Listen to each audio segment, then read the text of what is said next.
number 4 at the happening. And we have got from the great state of Texas, Killer McKenzie, part of the Sons of Texas. And we got him going against part of the Guns and Beer family, the JoeDozer, Joey Anderson. And again, we have another match with a massive size difference. Killer McKenzie reminds me a lot of the one-man gang just in appearance. I've never seen the gentleman work.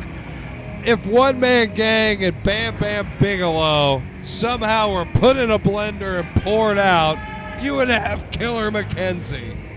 And just with the name Killer, you know this man's vicious, a vicious individual. And then accompanied by Cousin Gator, we have the JoeDozer with hydration in tow. Oh, most definitely part of the Guns and Beer family. And thank God they bring mostly beer to ringside.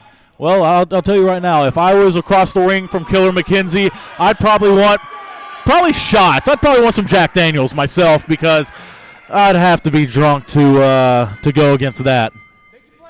Well, I tell you what, Killer McKenzie comes with a reputation. He's been at the in main events all over Texas. This man is double tough. This man is extremely dangerous in that ring. But I tell you what, if you haven't seen JoeDozer in action, he's no piker. He's no day at the park. JoeDozer will bring the fight to you, Jeremiah Plunkett. Again, just like I said about Gator, these guys, they don't nothing but to fight. And, I mean, he's been fighting Gator. That's what they do for fun, right? Well, he knows a bit about going against big guys, but, man, Killer McKenzie is a big, big man. Massive. Killer McKenzie, and what a low center of gravity on him. You know another old school guy he reminds me of? Crusher Blackwell.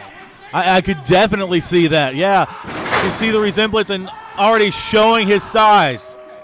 And power. And man, like we said, that low center of gravity, that huge power, that weight. Killer McKenzie, aptly named. And JoeDozer, Joey Anderson, he's got his work cut out for him tonight, pal. JoeDozer had to get a little bit more liquid courage after he got shoved up like that.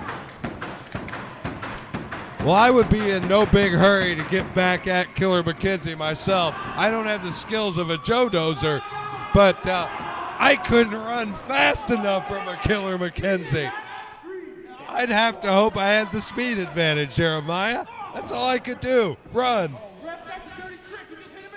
And Killer McKenzie just slapped JoeDozer right in the face. He doesn't respect this man. He looks at this man as tiny, as small, as not a challenge.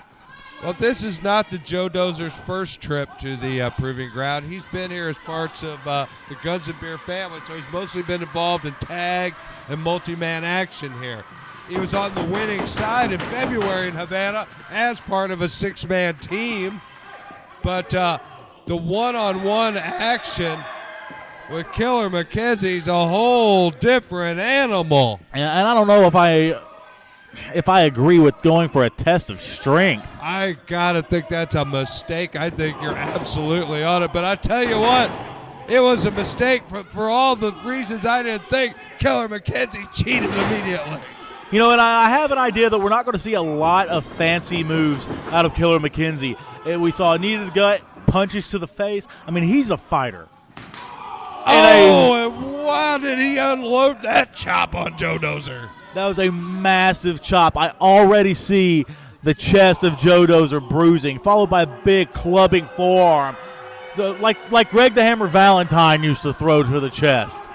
These are absolute throwbacks, absolute old school style, and I just love it. And what a fight. And look at him dripping that weight over the JoeDozer. Joey Anderson, serious trouble. I don't have the weight here, but Killer McKenzie has to be pushing 400 at least. Yeah, we don't force him to get on a scale, but that is a big, big man. And look, he got off his feet. And quite frankly, that's because we probably don't want to have to buy the scale we'd have to weigh Killer McKenzie with. But, yeah, massive, just destroying. There's the fight of the JoeDozer. It into that midsection, but there's a lot of protection there. I don't know. And it didn't pay off for the JoeDozer. It's another one of those things when there's such a size differential, the momentum can change with one single move, and it did with that clothesline right there. Joey tried laying some big shots into McKenzie's midsection, but he blew them off like it was a breeze, and he is right back on the attack, and Joey's in trouble. Serious. Oh, he got out of town at exactly the right time. I have to think that if Killer McKenzie would have landed that, he would have broke JoeDozer's ribs.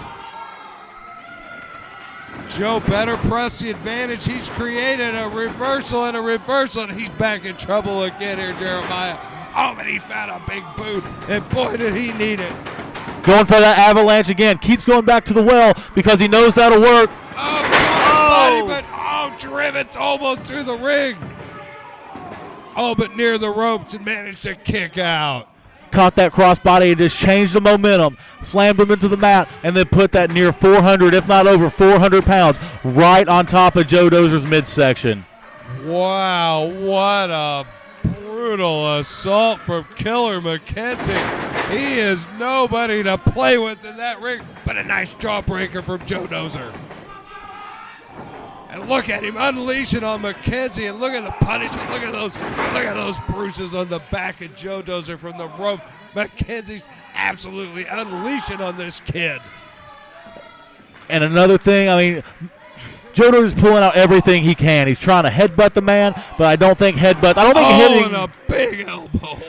I don't think hitting Killer McKenzie in the head is going to be the way to beat this man. His head seems like a cement block. That midsection's like a tree. Where do you attack this man? Oh my God. Ribs.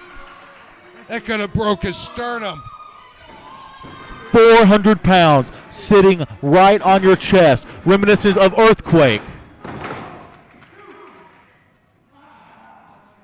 Man, oh man, Killer McKenzie is putting on a clinic here of how a big man dismantles a smaller one. And they're just hammering each other with headbutts. But look, Jeez. JoeDozer's bringing the fight. We can hear him all the way over here at our table. My God, these Guns and Beer guys, they are double tough, Jeremiah Plunkett. That might not be the smartest guys in school, but they'll bring the fight all night long. He's hammering. He's trying to take him off his feet. What a move from JoeDozer. Killer McKenzie has still not left his feet.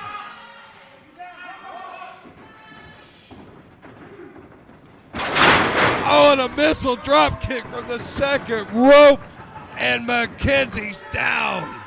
JoeDozer's making a mistake. He's got the big man down. He's got him to where they're equal size. He needs to go for a pin, go for a mid-submission, something. He's making a mistake. He's letting him get back to his vertical base. I don't understand it. He should have pressed that advantage. You're all over that observation, Jeremiah. He had the big man on his mat, on his back, and there's a mistake coming back to haunt him.